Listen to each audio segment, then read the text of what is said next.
Shut up and sit down.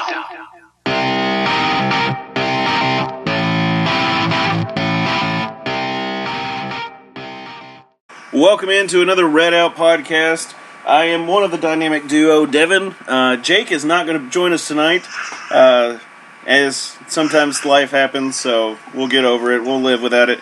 So, special guest tonight from the towel rack, we've got Ross Shircliffe. Go ahead, Ross. Say hey to everybody. Hey, Devin. Nice to meet you, man, and looking forward to talking some tops tonight. Yeah, we got a lot of tops news coming off the bye week, so we're really excited to get back into some football because it's all up from here, right? Well, we'll see. Well, yeah, I mean, I was going to say it could get worse, but knock on wood, let's hope not. We'll get into that here in a little bit. Yeah. Winners and losers nationally, I think Texas is kind of a big winner, being, what were they, 19th, and beating Oklahoma, who was 7th.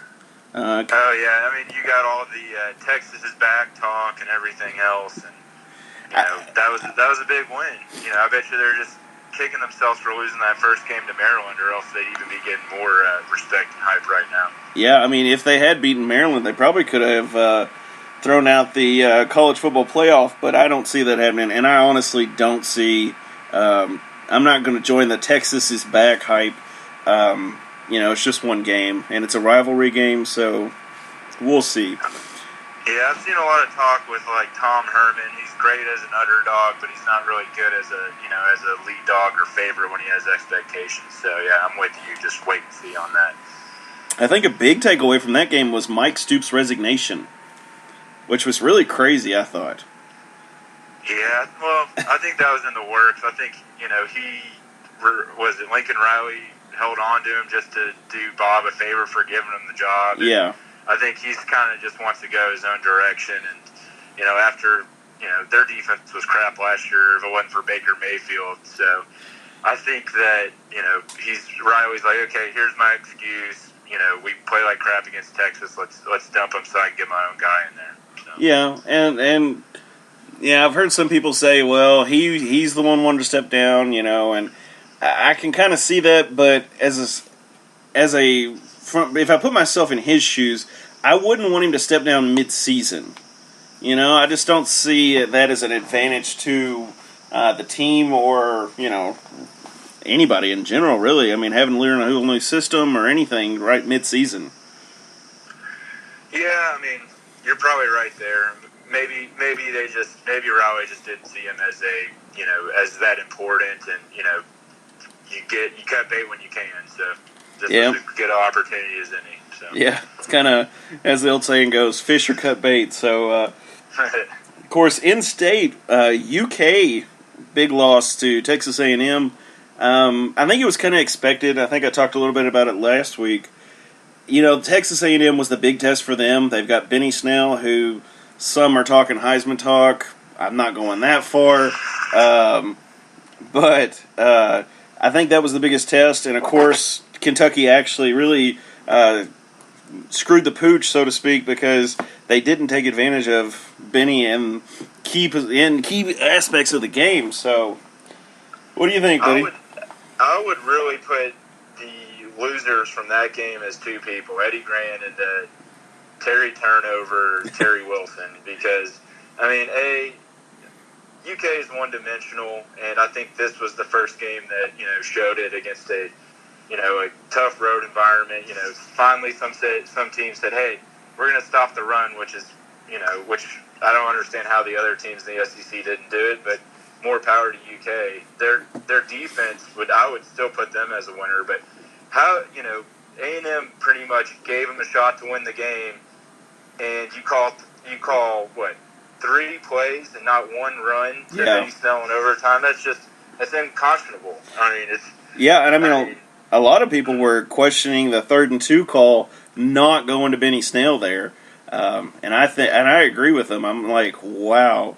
Knocked him out of field goal range. I mean, the guy hit the crossbar afterwards, and then you know, you saw that last play of the game where A&M ran it in. All they could do is try to strip the ball. So yeah, I think, you know, I'm really interested to see how UK bounces back. You know, I don't, you know, Vandy, that should be a win, but they've played Notre Dame tough. They played Georgia tough for a half. If UK's kind of hung over from that one after the bye week, that's not a given. And then going on the road to Mizzou, I'm really interested to see. This is usually the type of time of year that Stoops teams decline. Is it more of the same, or can he get over that hump? That's what I'm really questioning at this time. I agree with you. I think Kentucky's got a real big test in Missoula. I'm kind of looking over Vanderbilt because historically Vanderbilt is not the best SEC team. Unless something happens, I feel like Kentucky should be able to handle it. I'll give you one thing on that. Go ahead. They got a senior quarterback in Kyle Shermer who's been there for 4 years, 4-year starter. Okay. So you got that, and Vanderbilt, believe it or not, is UK's ultimate swing game. Every time Kentucky has a successful season, they beat Vanderbilt. Their series, I think, as of last year, was tied. So, wow. Okay. They're not the historical doormat that most UK fans want them to, think they are. We all look down on somebody, but I'm not convinced that if they're not ready for that one, and historically Kentucky plays down to their competition, they got to be ready for that one. I agree. That's actually a really good point. Of course, Louisville losing to Georgia Tech, and I know you're a Louisville fan, right? I know Jake is. Yeah, I mean, what are you thinking as a Louisville fan right now? I'll be honest with you, Devin. These past 4+ years have been just one kicking the balls after another. Just between the basketball scandal and then the motorcycle jokes, and I'm one of the few people that saw this coming. Maybe not to this extent, but Bobby's been on a gradual decline, and the bottom's kind of dropped out. It's just. I don't think you can hire good assistant coaches. That's how you end up with Brian Van Gorder. And now, he's lost his offensive mojo. And, all you're hearing is excuses and, the same monotone nonsense. And it's just, they've got to find a way to get the boosters to pay for that $14 million buyout and get Braum in there. They're in really big trouble. I agree. Or it's going to be a rough few years for Louisville fans. And the sad part is, as a football fan myself, I would like to see Louisville and Kentucky be dominant in their respective conferences because it helps the state. Kentuckians love football, and, UK fans historically like basketball. So when football is good, you actually got something to jump on, but we'll see. I mean, did you watch the UK game last week? How many blue shirts were there in College Station? And that's my gosh. 15-hour drive. It wasn't just in the UK section. There was blue scattered throughout. I saw them on the 50-yard line. And, I went to the Clemson-Louisville game 2 years ago. It was the same thing. It's just, like I said, historically, when you get the big moments in the state, people respond. Yeah. And, now it's in the, about the lowest point since Steve Cragthorpe for Louisville. And it's just disappointing. But, it's part of it. You've got your ups and your downs. So, but I think with Petrino, he's just kind of a stone cold a-hole, and I think this is kind of karma coming back to bite him a little bit. So I'll probably get some hate from fellow U of L fans for saying that, but I'd rather have somebody I like Braun. Hey, that's fine. I agree with you. I've actually heard from former staff members that used to work at Western when he was there that he was a literal a-hole. They just could not stand him. But, it kind of goes along with coaching. Except when you suck, you really can't be the a-hole. You kind of got to start being the nice guy or something. I think he got his a-hole kind of taken away from him a little bit, that edge, when he got rehired at Louisville because, he was under the microscope and they sold the whole Bobby 2.0, he's changed, blah, blah, blah, blah, blah. And, when you lose that edge, it's hard to get it back. So completely agree. Some surprising wins around the conference. North Texas beat UTEP by 3. Was that a surprise to you? I mean, even after North Texas beat Arkansas? Yeah, and you know what? That makes the UTEP game a little bit scarier down the road for us. I agree. That's what I really think. We're looking at the schedule the rest of the year, and we see Charlotte this week, UTEP is the two, have to win games, and then everything else is either a toss-up or a potential tough road to hoe. And, maybe, where was that game played? Was that in El Paso or was that in? Let me I'll look that up. But while I'm looking that up, did you see the MTSU Marshall score? That game was another one. I think, maybe the jokes have been forever, 4 or 5 lost stocks still, but I think this might be the year they finally emerge. They've got, the tiebreaker against the 2 preseason favorites, and unless, a team like Western gets their act together, or FIU, surprises them this weekend, I mean, they've got the driver's seat to win in the East. I think so too. Well, it doesn't say. Let me look this up. Team on the bottom, so. Yeah, let me see here. They were in El Paso. Wow. So, I mean, that is a little... No, they were in... was that in El Paso or was that in Denton? It says, from what I've got, it was in El Paso. Okay. Well, I would say the altitude, if it was in El Paso, gives a little bit of an excuse, but, I mean, it doesn't matter. I mean, I thought North Texas was world beaters, and they lost to the Louisiana Tech team that also lost to UAB, which we can bring up here in a second. But, they've got to, regain their edge if they're going to run away with the West. Because, I think the West is kind of head and shoulders been more impressive than the East lately. I agree. Of course, UAB beat Louisiana Tech 28-7. So that was another crazy game. Then you got, of course, we're talking MTSU Marshall.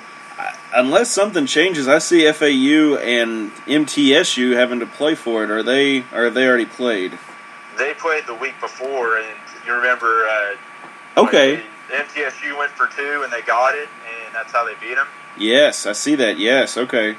Yeah, MTSU's in the driver's. The 2-game advantage over the 2 teams that were expected to go for it in the East. So, I mean, and then you look at the rest of the East, you got us, Charlotte, Old Dominion, FIU might be their best challenger going forward, who they play this weekend, MTSU. So if they win that game, I think, you might even say they've got it sewn up, barring something crazy. Yeah, I agree. Of course, I hate those guys. It's painful to hear that. And I was hoping we'd get 4 years with them having Stockstill, who's so good at quarterback, and then still finding a way to, Charlie Brown didn't mess it up. But we'll see.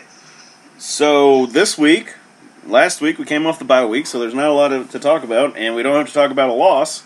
So that's a positive. But this week we got Charlotte, the 49ers, coming in, and this is not the Charlotte team we saw last year. Of course, WKU is favored by 9.5, I see. Let's see. Let me try and pull this up real quick. Kind of skimming here. Of course, last year they were known more for their offensive capability than their defensive capability, or their rushing capability. Excuse me, their passing capability. I'm sorry. And so they were more rushing, but now they've actually improved their passing game. Last year they barely made 1,600 yards in passing. This year they're probably going to pass that up. 212 yards a game it looks like, according to ESPN. Yeah, that's awesome though. But I mean, we're looking back at last year. That bar none has been the best, most convincing win of the Sanford era. Yeah, that was. Of course, I said 9.5. Well, right now the spread is 7.5, so it's changed too. If you haven't already, I don't blame the bettors on that one. Actually took Old Dominion against them earlier on a game that was moved up because of the Hurricane Florence, and they covered that spread pretty. They won that one straight up, being I think a 3-point underdog or 2.5-point underdog, and they've got blown out a couple times, but this game's got me really wary. Their coach Brant Lambert, who founded the program, is pretty much coaching for his job, and last year's UTEP post bye week game scares me. It showed me that Stanford hasn't really, one game sample size, but hasn't shown that he can really use a bye week to improve. So he's got a lot to show me this week. I agree. There's a lot to be shown. Of course, looking at the numbers, Western has 18 points per game, or a little over 18. Charlotte has 21. Just skimming through here real quick. The total yards, Western's got them at 378. Of course, that's passing yards, mostly. But Charlotte... Yeah. Yards allowed, of course, Western's at 382 and Charlotte's at 344. They're barely letting opponents get over 100 yards rushing. So, that's scary because Western has a very handicap rushing as far as that goes. It's not very stout. Yeah, I didn't even see that stat. That's this is one's. We're going to talk about it in a little bit. How if they find a way to lose this one, on paper you've got a team that Western should beat. They're minus 300 on the money line, 7.5, 8-point spread right now. But if Stanford can't get him focused, or if he juggles quarterbacks, or we can't find the run game, I'm really nervous about this one. I agree, and of course it is in Charlotte, so that's another factor too. I don't know. I know they don't really have a 12th man to worry about, but the travel and everything else. Of course, Western's only win is on the road too, so that's a positive note. Yeah. So which quarterback do you think starts this week, Devin? I know you're coming out with a piece that Fletcher should publish probably tomorrow, but yeah, you kind of break down the three quarterbacks, and if you want to give a quick rundown of what you think in the article and who you think coming off the bye week.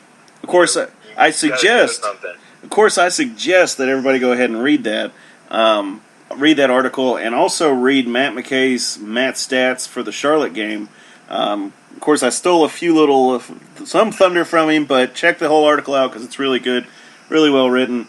But the quarterback situation for Western, Eccles is the old man. He's hurt, and whether it's a serious injury or not that keeps him on the bench, I see him staying there. I don't see the upside, because if you lose with him, you're not really playing. You're not helping the future, and unless he didn't really separate himself that much to begin with in the 2 games he did play. Yes, exactly. And of course you got to look at the 2 games he played in. He was in Wisconsin and he was in Maine. Both of those losses. Not setting that on him, but at the same time, it's like, there was no energy in either one of those games on the offensive side of the ball. Maine did some tricky stuff with the defense, and it's understandable that the offensive line, as young as they are, got confused real easy, but there's still got to be something there. Shanley, let me go to Duncan. Duncan, I love the guy, but he makes some foolish mistakes early on, it seems like to me. And I think he's just got to get in there and get his groove before he finally figures out where he is and what's going on. My take on Duncan is he's like the 16-year-old driver with the permit. He's not ready to race yet, but he's almost there. I think by the end of the season, or as early as this next season, he could be to the caliber that we need him right now.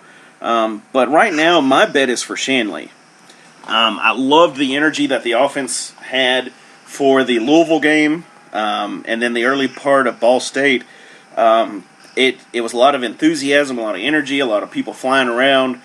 The ball was spread around really well between different receivers. I know it's coaching and play calling, but at the end of the day, the quarterback's the one who decides where the ball goes. He's got people to check.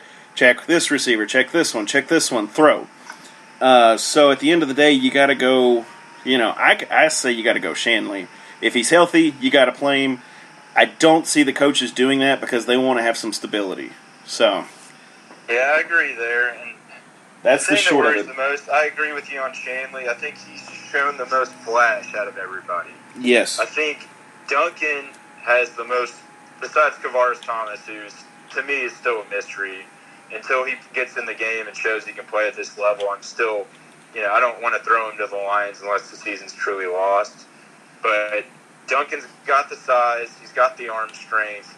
Can he figure it out between the ears? Shanley's got the moxie. And let's be honest, all three quarterbacks that have played consistently are all having problems finishing drives. And that's been the Achilles heel for Stanford since he took over at day one. Yeah. I've been brewing a piece that I just haven't had time to write. I don't think, we went from scoring 40, 50 points under Braun, which is unrealistic under, any successive coaching staff. But I don't think it's too much to ask to get consistently 30 points.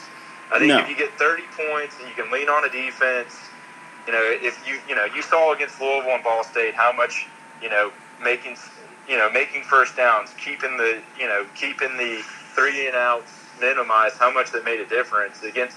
The defense forced 4 turnovers, but by the end of the game, they were gassed against Marshall because Western's offense couldn't finish them off. So I agree. The defense, as several people have put, is a bend but don't break defense, and I think if you can throw up 30 points, then your defense should be able to hold them. If they play like they did against Marshall, which I realize Isaiah Green was he was a liability for them, but at the same time, if they could play it to that caliber every week, I think we could beat MTSU as strong as a take as that is. Yeah, I'll just keep harping. We've got, we're 18 games into the Stanford era, and we've scored over 30 points 3 times. One of those was in triple overtime. This is a Charlotte team that's given up 30 plus, or how many points a game? 28 or 31 is what they're at. 31.4 points a game. That's my number, we've got to hit as a Western team. If you want to keep getting fans to keep seeing the bright side of things, and we're working in the right direction, we're a young team, all the other excuses we've heard, give me 30 points. Yeah, give me 30 points and a double-digit win against the team you should beat. Oh, I agree completely. Now, what happens if we do... Let's play devil's advocate here. What happens if Western does lose to Charlotte? What happens? I think even the most ardent, let the cake bake, excuse whatever, he's a young coach, whatever type people. I think he's going to lose even those people. I think he lost a lot of people during his first year, taking a team I think could have won 8 or 9 games and winning 6. That first year cost him all benefit of the doubt this year. And then you follow that up with the Maine, and then the Maine loss, and then some other missed opportunities.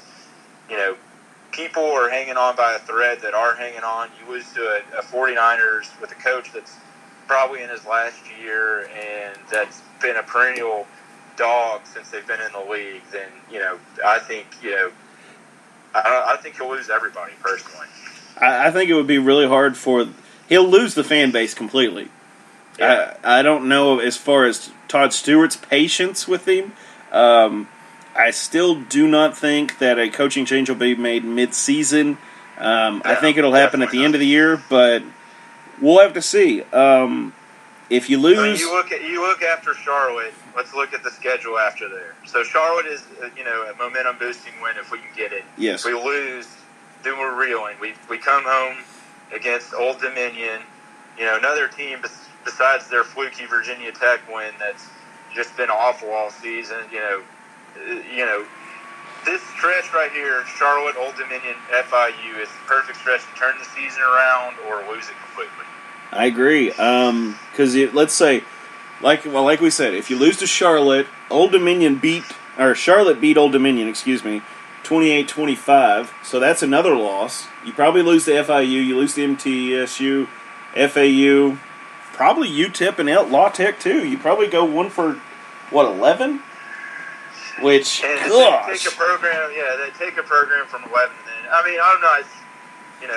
We have no idea what's going to happen.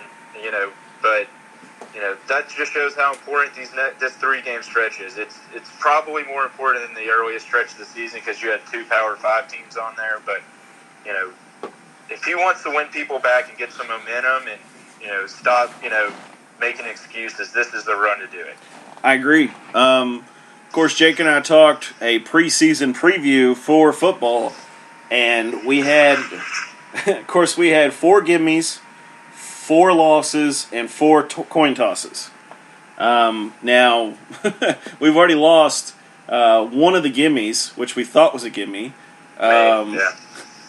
We lost 2 of the Power 5s, but of course they've all been close, so we'll see. We'll just have to see how the rest of the season plays out. Quick aside, I mean, sure.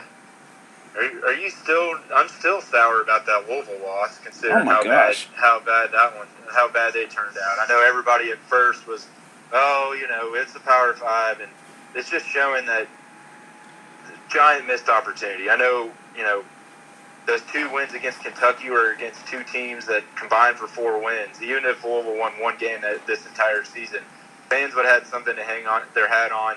Sanford would have had something to hang his hat on.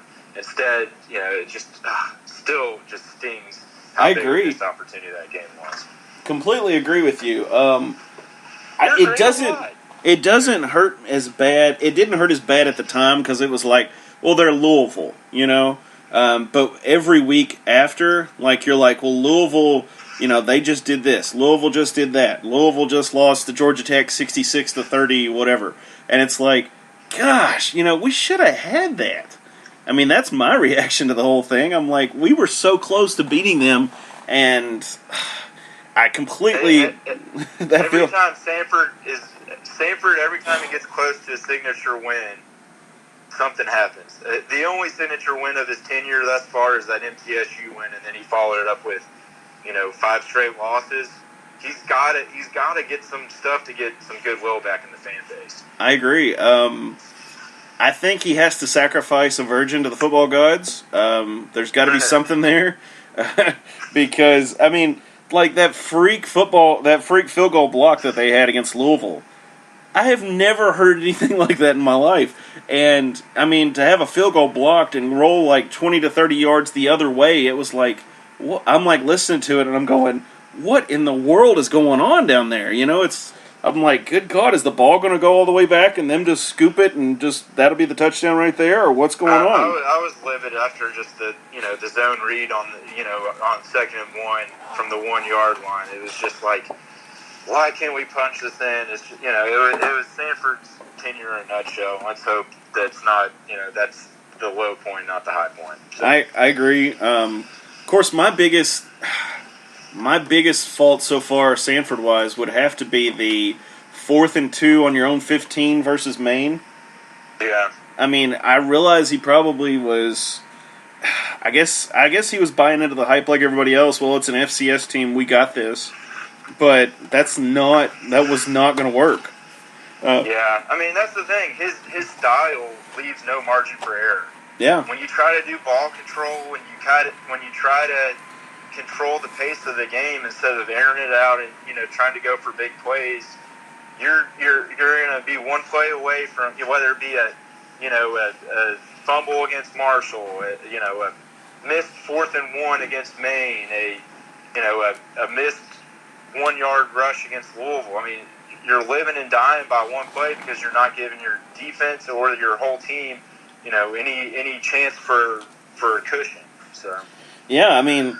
It's like you say. I mean, it's the metaphorical Indiana Jones through the temple kind of thing. I mean, you're not even giving yourself enough time to reach back and grab your hat.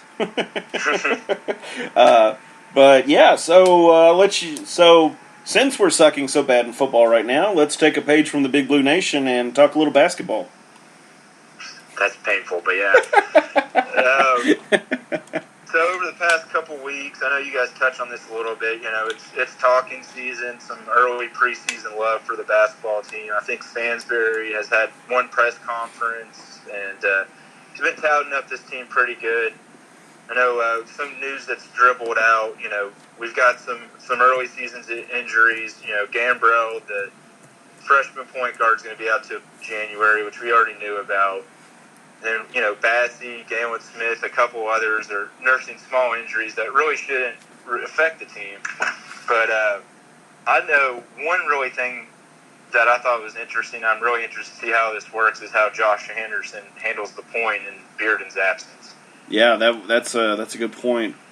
He's a big slasher, and with his size, if he wants to get to the next level, which we'll talk about here in a minute, I think this, 6 or 7 game first semester audition he's going to have is going to be huge for him. Yeah, completely agree. Trying to find some basketball on there. What do you have as far as pro day? I think is it tomorrow? Is that correct? I think it is tomorrow. I think Jared posted an article about that.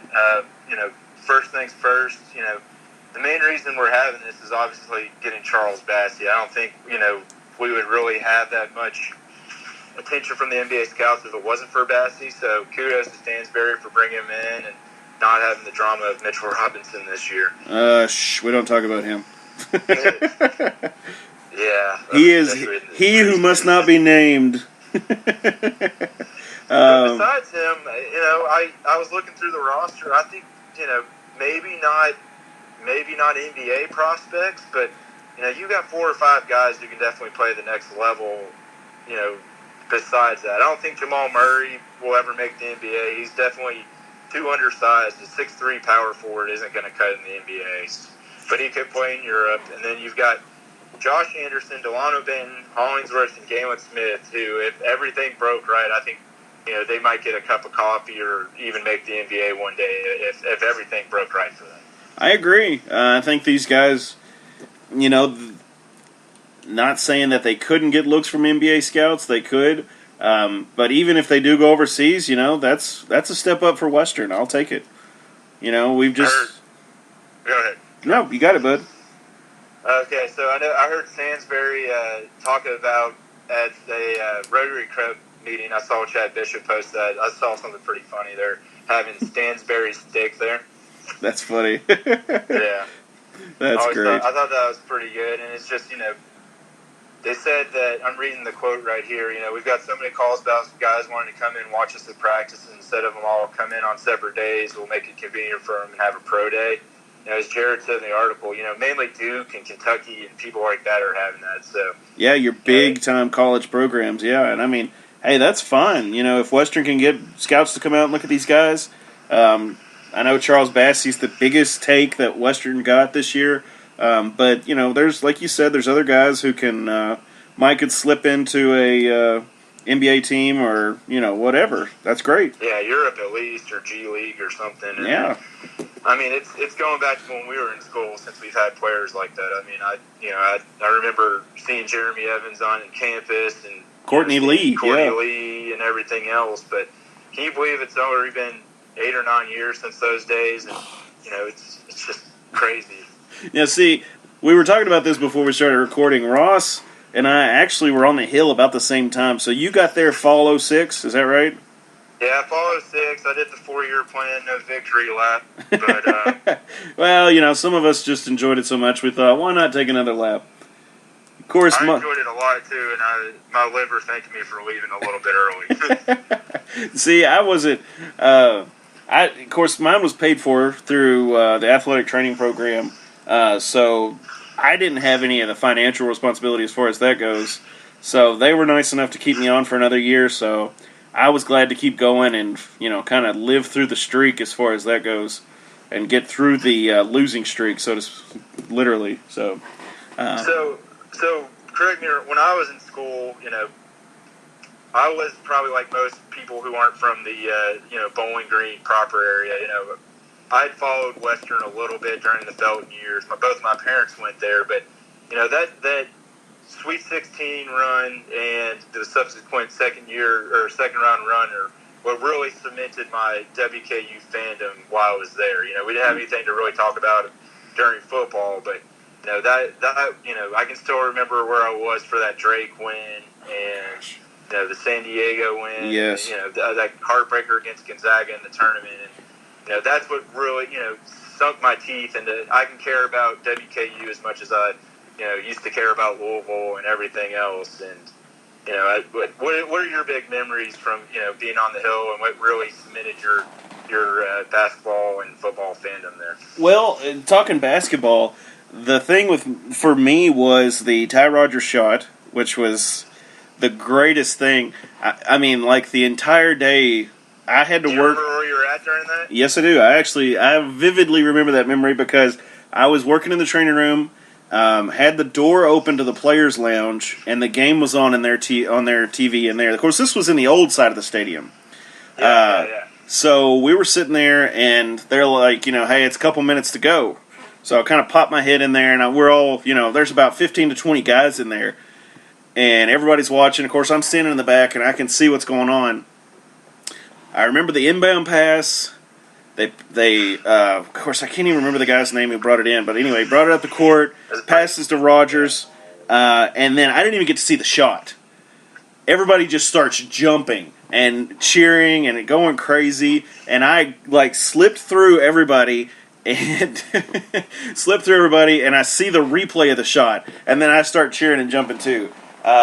So you're delayed. Yeah, I had the delay because I had these 6'4", 6'5", 200 and 300 pound dudes jumping in front of me, so I missed all of it. But for basketball, that was kind of the big one for me. And then football memories.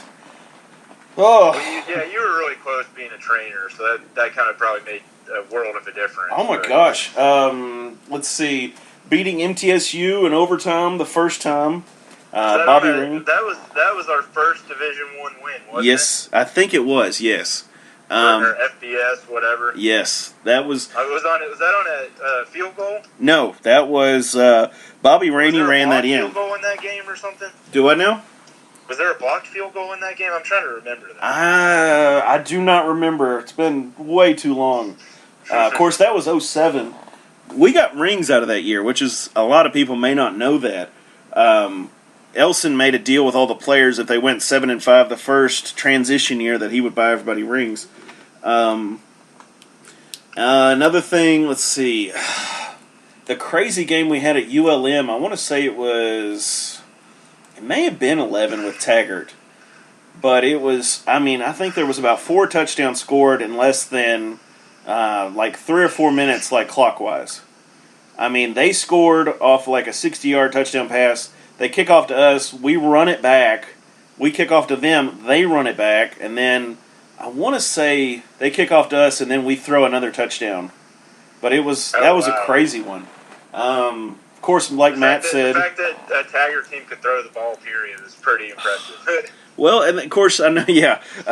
Well, the funny thing with that is, it was kind of like the prophecy of Brandon Doughty, I guess you could say. Because he comes in and the first or second series he's in, he tears his ACL and he's out for the rest of the year.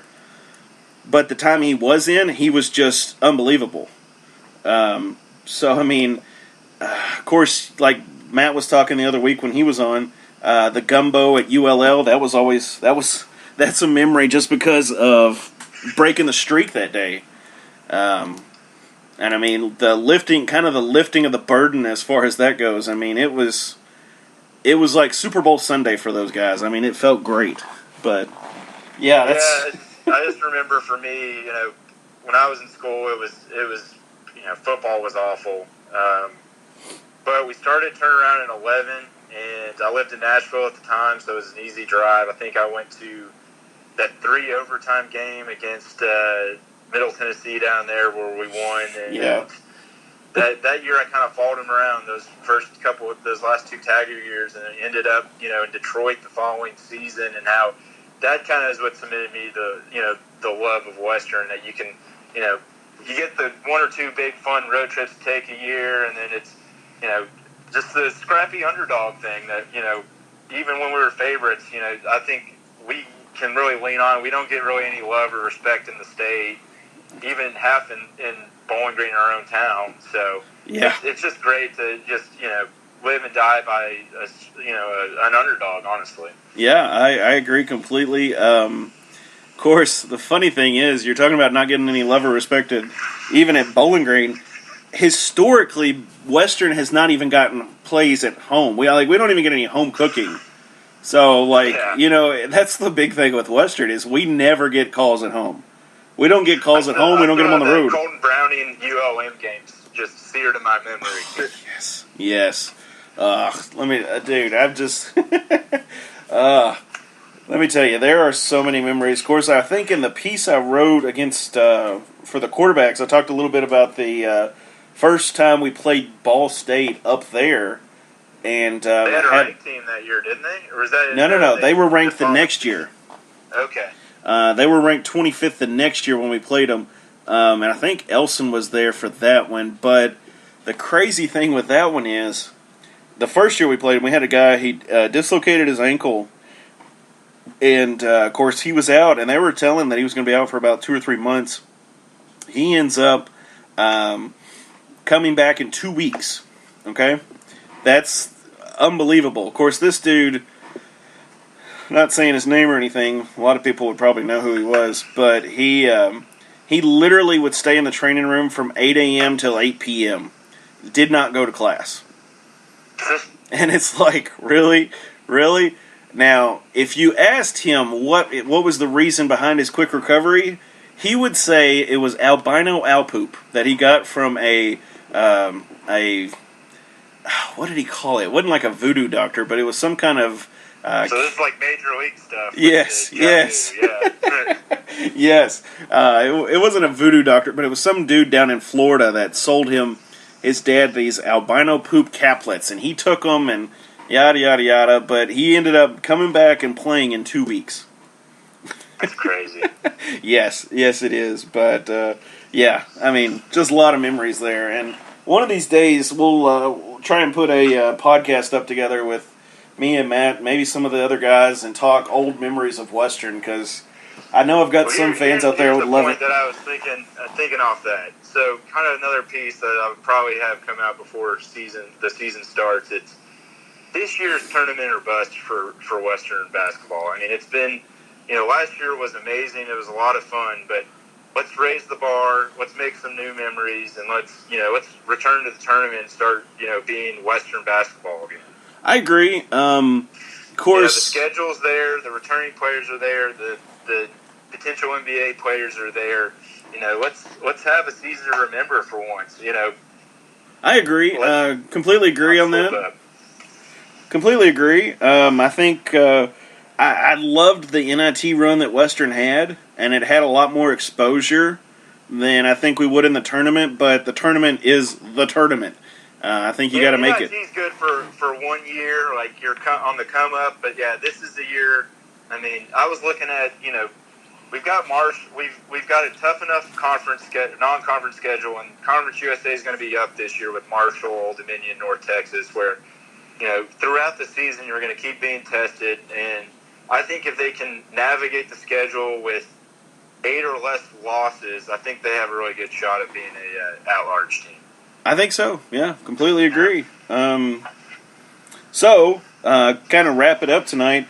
We're doing our rankings, and Ross is actually on the road tonight. You said you're in the Great White North. What state did you say?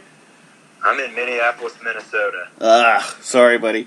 So we're ranking the worst cities to travel to as far as our travels have gone. So I'll let you kick it off, Ross.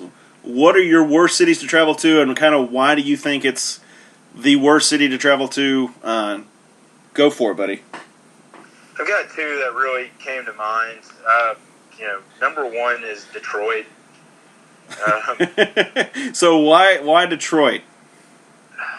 Well, I mean, the winter weather more than anything. It's really only decent to go to a couple times a year, but it's. Did you go to the bowl game back? No, I didn't. Of course, that was. No, I did. I was not. No, that was 12. The day after Christmas, and I remember, and I'm sure it's improved a little bit since then. But it's you can just see like a city that was once top 10 in the nation, just kind of a shadow of its former self. And Detroit style pizza and Coney's are all they're really known for, and it's kind of just depressing up there. So I agree. Number one. I think one for me would be Lafayette, Louisiana. Now, don't get me wrong, the food was good, the people were nice.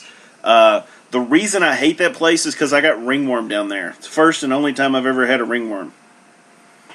I was I got home, and at the time I was wearing, what are they called, the fighting necklaces, and I had worn it, and all of a sudden I see this spot come up, and I'm like, is that staph?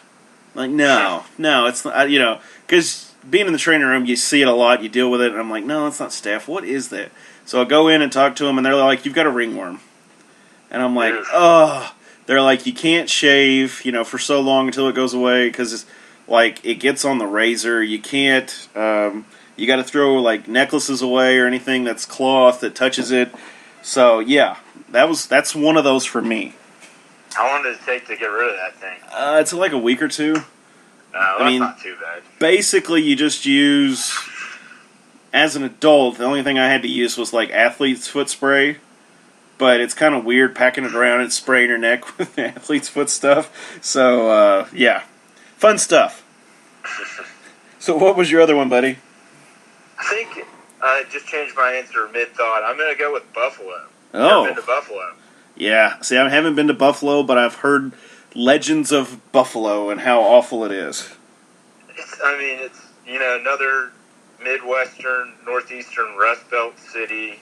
You go there, the downtown's honestly smaller than Louisville, and you wonder, how do they have two pro sports teams there? I mean, besides Niagara Falls being close by and, being home of the Buffalo Wing, you're wondering, how the heck does this town support that? And then, if you're up there in the winter, you're getting, like, lake effect snow, and it's just miserable. I don't understand how anybody does that.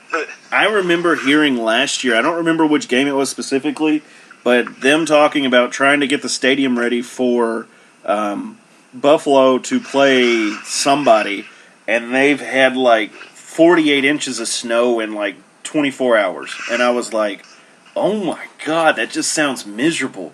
I like snow as much as the next person, but I don't want 48 inches of it in a day. Kentucky snow is a little bit different than the up north snow. True. I remember when we had 24 to 25 inches, and it shut everything down. So, 48, we'd be done for a while. Speaking of that, do you remember in college, it had probably been in like 08 or 09 when we got the pretty good snow, and then everybody just, I saw a funny story. We were sledding down Hospital Hill there in Bowling Green. A guy goes down in a canoe, runs into a tree, breaks both femurs on his leg. It was nuts. Oh my God. Are you talking about like that ice storm that happened in 09? Yeah. See, at the time, the girl I was dating, she didn't answer her phone. Like when I'm calling and texting her, and of course, I think everybody was. It had knocked out a cell tower, so nobody's answering. I mean, it was just crazy on campus. Couldn't get a call out. You couldn't get calls in. You couldn't get text. You couldn't. I mean, it was ridiculous. That was awesome. A tree branch fell on somebody too, if I remember correctly. Yes, it did, and it went out. What was the guy's name that always sent the text messages? Bob something. Skipper or something. Yeah. I think you're right, Bob Skipper. And he sends out that text that somebody got hit with a tree branch on campus, and I'm like, what? Somebody got hit with a tree branch? And so crazy times. My other city that I hated was Tampa. Now, loved the city. Don't get me wrong. Went to a Rays game, had a blast. That's actually in St. Pete, by the way. Yeah, and the reason behind the pick is because the airport security after was so awful. Okay, so we leave Bowling Green. We flew out of Bowling Green. We have minimum security. Okay, they literally have wands, and you sit down in a chair, and they wand your legs, whatever. Is this a charter flight with a football team? Yes, it was. It was charter flight with a football team. When we leave Tampa, of course, there's nobody in the airport. We go through, and I mean, like, they're patting people down. We're required to wear the standard travel suit, which is like what you see everybody wear, like running pants and, jacket, whatever, team t-shirt, whatever. So, like, the girls that I worked with, the clothes are so baggy because they're guy sizes. They had to put them in the decompression chamber to make sure they weren't carrying anything on board. Pretty sure Matt had to leave a contact solution because it was over the fluid limit. And it's like, how do you think he got that down here? And that experience just ruined the whole town for me. I love Tampa. It was a nice place, nice weather and everything. But it was just like, ugh, these people. TSA ruins it for everybody. I wouldn't let that ruin a team. We could do a whole one on bad airport experiences, but yeah, there's too nice of weather down there to hate it. That's true. I guess another one for me would be either Omaha or Lincoln, Nebraska, just because there's nothing there except corn. How was Nebraska's campus and experience? That's one I'm kind of mad I missed back in the day. Being sheltered with the team, you don't get to experience much of the campus life. But it was nice. I mean, the stadiums, as far as I remember, the stadium was real nice. The people were nice. Everything was fine. It was just like the only thing I remember seeing on the way from the hotel to the stadium is corn. And it's like, okay, they're the Cornhuskers. I get it, but is there nothing else in this state? There's some. Thought the Rocky Mountains would be a little bit rockier than this. Yeah, no Rocky Mountains either. Not in that part of the state anyway. It was, it was kind of hilly, but it wasn't, major hills. It was something else, but yeah, a lot of fun. That's in my sales territory, but unless I can sneak away to go to the College World Series or something, it's not going to be on my list to go to anytime soon. So yeah, don't blame me at all. Don't blame me at all. There's not much there. So do you have anything else, Ross? Let's just hope we get a winner. We can do predictions real quick before we... Sure, go for it. Yeah. Let's do the predictions. And before we sign off, don't let me forget to let you do your plug for Towrac, your all your social stuff. So, go for it, buddy. Cool, man. I think you'll see this in the write-up that comes out on Friday or Saturday, but until proven otherwise, I think it's going to be a low-scoring struggle, which is a broken record, despite last year. I think I picked against Western the last two games, and, it was 50-50, but I think I'm just, hope is my strategy, and I'm going to guess it's 24-13 WKU, and let's hope it's better than that. That's pretty good. One of the, I guess my prediction would be just doing numbers here while we were sitting here talking. Points allowed and points scored. I'm going to go Western is going to be 24, Charlotte 23. 1 point win. Yeah, 1 point win over Charlotte. And as bad as that sounds, I think that's going to be rough for Western fans to swallow that 1 point win. Yeah, I was going to say, would Stanford get any momentum off that, or is that just catastrophe averted? I think that's catastrophe averted. I think that's one of those that you can feel it breathing down your neck kind of thing, Yeah, exactly. That's why I said the best thing you can do is come out, score 30-plus points, and win convincingly, and then you get another chance of momentum from there. So I completely agree. If we could have a win like last year's, I think that would set Western fans at ease. Well, temporary ease. Granted, a stay of execution like we did with Ball State. So exactly. I guess you got to walk before you can run. So, like I said, the next 3 games are crucial. Exactly. So, Ross, let's go ahead and plug all your social stuff and where people can read your articles and all that good stuff.